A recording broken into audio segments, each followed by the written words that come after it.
بلوچستان کے خوبصورت علاقے نوشکی میں 30 جولائی 2021 کو شروع ہونے والے فٹسال کے دلچسپ کھیل نے بلوچستان کے نوجوانوں میں تیزی سے مقبولیت حاصل کر لی ہے۔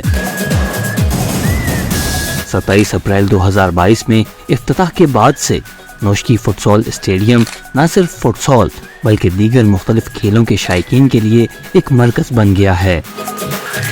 فٹسال اسٹیڈیم اپنے صارفین کو کھیلنے کے لیے ایک محفوظ، زیر نگرانی اور معیار پر مبنی ماحول فراہم کرنے کے لیے پرعزم ہے۔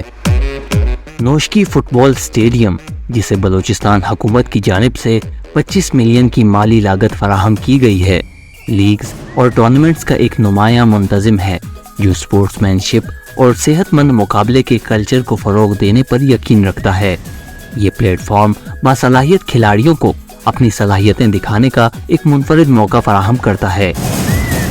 یہ اسٹیڈیم بلوچستان میں کھیلوں کے کلچر کو فروغ دینے اور خطے کے دور دراز علاقوں میں کھیلوں تک رسائی کو یقینی بنانے میں اہم کردار ادا کر رہا ہے، اور اس بات کی ایک روشن مثال ہے کہ کس طرح کھیلوں کو سماجی اور ملکی ترقی کے لیے ایک آلے کے طور پر استعمال کیا جا سکتا ہے۔